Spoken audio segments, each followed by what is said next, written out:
Hi out there and welcome back to the GPZ channel.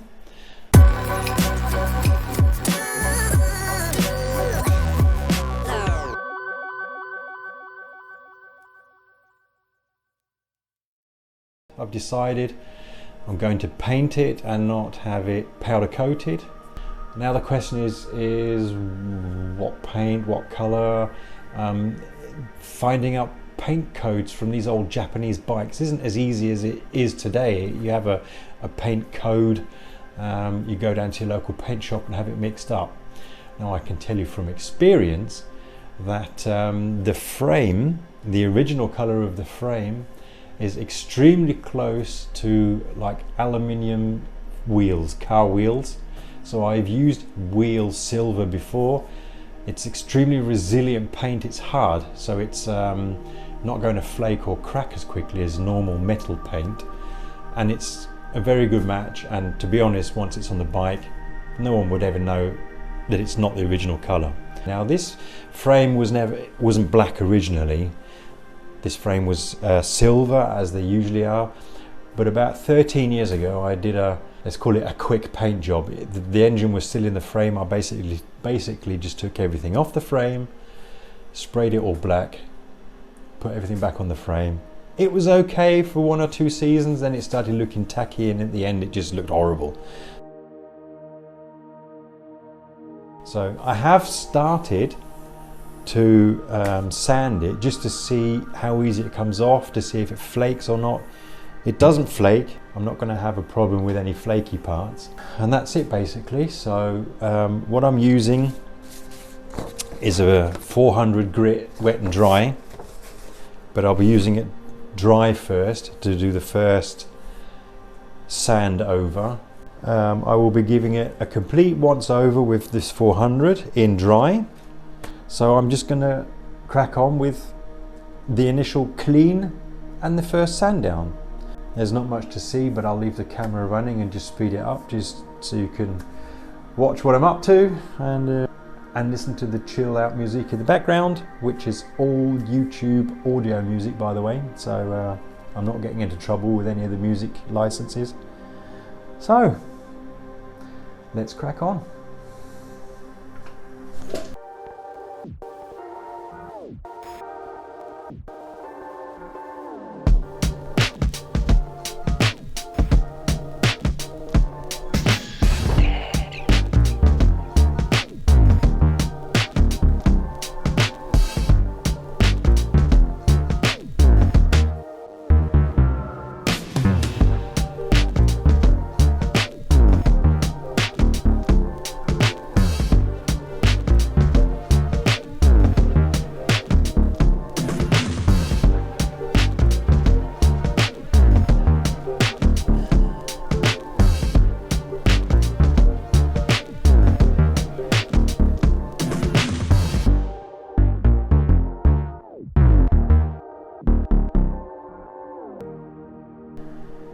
Well, that was the first rub down, and I've basically rubbed it down with 400 grade dry and completely degreased it. And what I'm going to do now is give it the first coat of primer. It's the primer that I'm using is quite a thick primer. It's designed to be sanded off. So I'm going to give it a nice good coat of primer, and then once that's dry I can work on it with wet and dry 400, and that will give you a good indication of how good your original sanding was. So I'll give this one more degrease and then I'll start with the primer.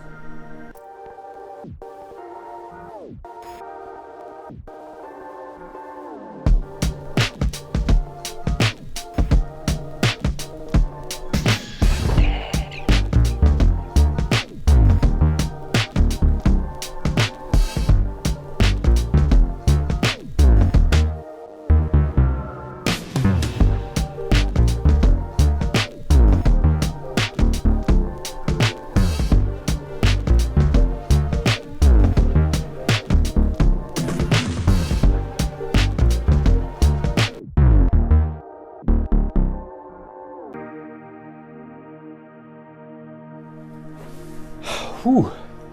So there we have it. The first coat of primer. I'm as high as a kite. No, it's not quite that bad. But we've given it its first coat. Got a few runs here and there, but that's not too bad. But sand it down. If any metal comes through, then re-primer it. And once it's completely hardened, then I can actually crack on with the paint, the silver paint. So isn't too bad actually. Some of the places I thought would be really bad are not too bad. Once it's been sanded out and painted over, that will look like new. Lovely. So I've got myself a few sheets of 400 wet and dry. Just a little pot of water. As I say, I've got a couple of runs on here, but nothing that bad, to be honest. And yeah, so let's see how this comes out. Just a very light sanding, we're not sanding it down to metal, this is just to take any imperfections out. Oh, that feels very smooth. I'll do like that. Here's a little tiny little, but that could be in the metal. Sometimes they weren't very clean on their welding back then, and sometimes you did have some welding spatter. See, that's not from the paint, that's actually in the metal itself. So this is actually, does feel very nice actually. Quite happy with the outcome of this. Yeah, very good. In fact, there's no runs on this side whatsoever. It's very clean. Ah, there's a little tiny one here, look. Oh yeah, lovely. Oh, what do you think? Yeah, I'll give it a clean up. I'll give it a clean up. Should be using a lint-free cloth, but I found that this particular type of paper I'm using doesn't fluff whatsoever. I couldn't even tell you where I got it from. It was out of some online store a long time ago. Bought about 20 rolls of the stuff and I never used it as quick as I thought I would. Oh yeah, this is lovely. Oh, this is going to be really nice actually when it's finished. I mean, obviously doing a paint job from a rattle can is the most backstreet garage thing you can imagine, but at the end of the day, we're not all professionals with all the equipment that you might want. We're all limited with what we have. Especially you guys in the UK. I watch you doing your bikes in your back garden, outside in the rain. In fact, Simon, Rideable Classics, I'm sure I saw you spraying an engine cover on your dustbin lid in the rain actually, but it still came out lovely, so. I hope you're watching this, Simon. I have missed your videos, so if no one's out there doesn't know who I'm talking about, search YouTube for Rideable Classics, and there's a nice little channel there with a couple of restorations on a GPZ600, I do believe, and yeah, nice videos, nice guy. So I'm going to move everything around a little bit so that I can do a bit of spray painting without painting my wall or my picture on the wall. Yeah, we'll take it from there and see what happens.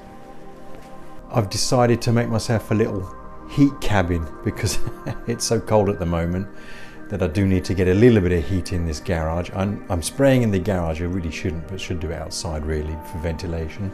But I'm doing it in here, hence now I've got a bit of plastic up just to give me a little bit of heat.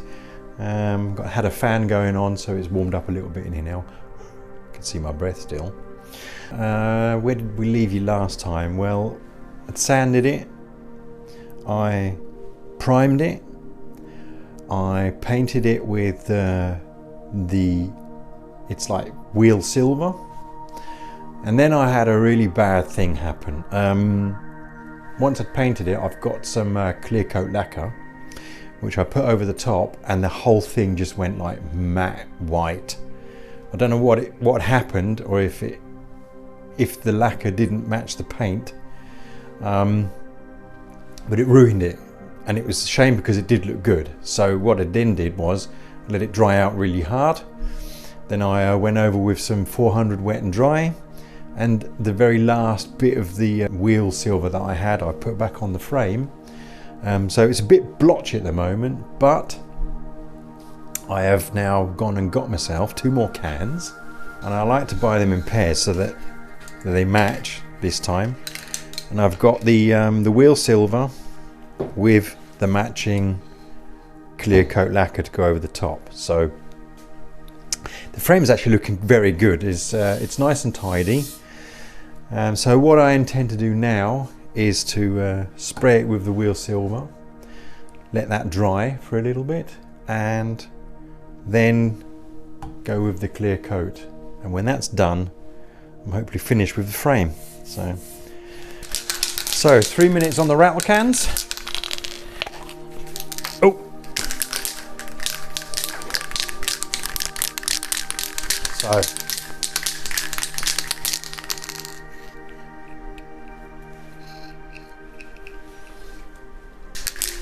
Right then, just a quick one for you. I'm thinking, why is there no paint coming out of here? I forgot the safety ring. Some of these cans come with a safety ring. Don't know if you can see this, there's a little red ring in here. Needs to come out. So I just grab myself something to, because obviously if the ring's in and I can't press the little button down far enough, so that's got to come out. They don't always have one of these, that's why I didn't think about it, to be honest. So I thought there was no pressure in there. That's what it felt like. So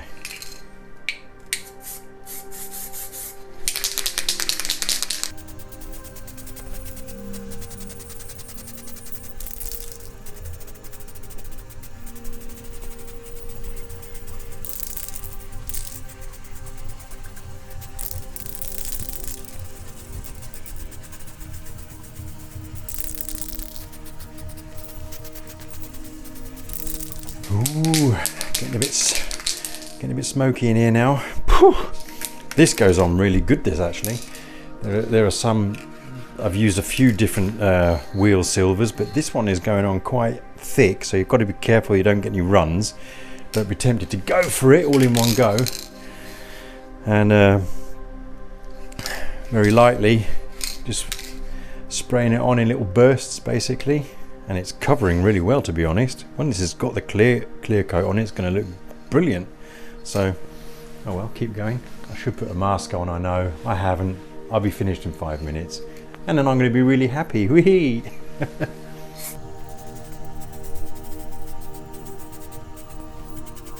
So, that is all there was to it. There wasn't much left to do as far as the colour was concerned. The frame was pretty much finished anyway. I just needed to give it a final coat with some more silver because it did look blotchy. It was looking good now.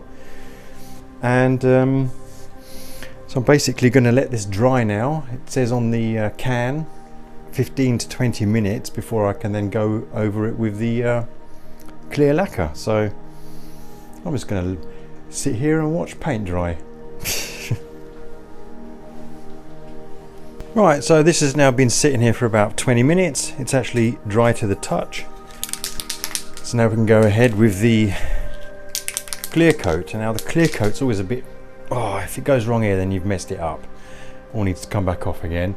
So I like to do things really slowly here now. I'm going to be going from quite a distance, 25 centimeters away, crossing, spraying, and not too thick. If it starts running, then you've lost out. So I'm going to do a little area where you don't see first, just to see what happens. Always like to do a little test run on an area that you don't see when the bike's put back together. If it all goes completely messed up, then I can do something about it maybe, but I don't want to be trying it here where exactly this piece here that you can see. So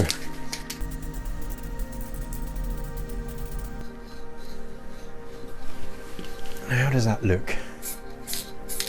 Oh, now that looks quite good actually, but it goes on quite thick, so I have to be really, really careful and very patient that we don't overdo it, because you know, you get carried away and you want to get it all on thick and make it look nice. You'll ruin it doing it that way. So lots of thin coats. So here we go.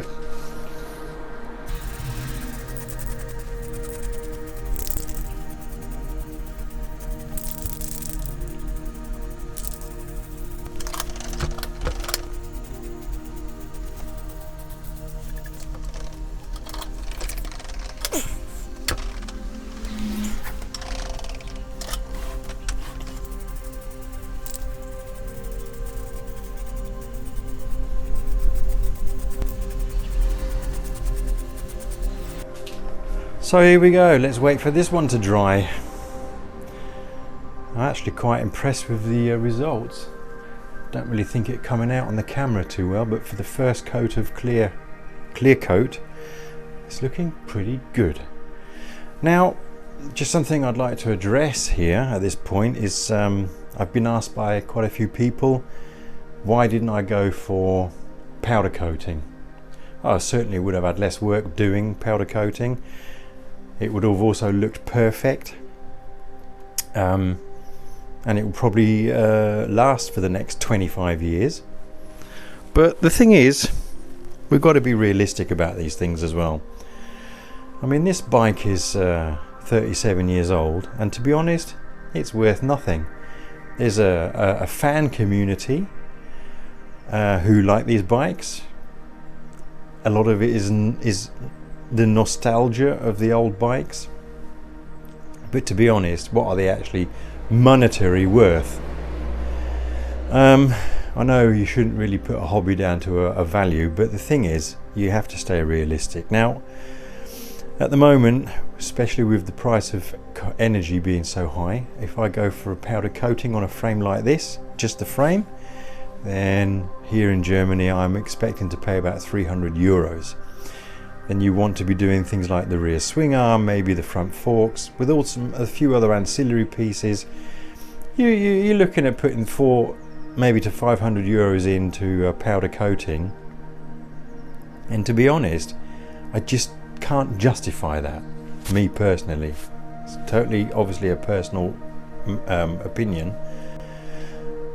I can't justify it when I can buy rattle cans for about 50 euros and do a job that's obviously not going to be as brilliant as a professional paint job or a powder coat. But when this is finished and when all the cowling's back on, I mean, you're only going to see little bits of the frame anyway, and it's going to look fantastic. Of course it is. As I say, I can't really justify spending 300 to 500 euros on a bike that it just isn't worth that. So obviously it's a very personal opinion. My opinion is I didn't want to go for a powder coat. I couldn't justify the costs. So we're going for spray paint instead.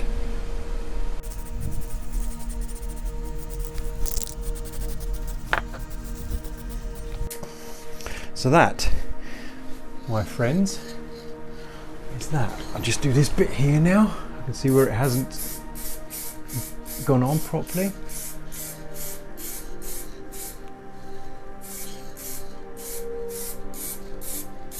Right, stop there.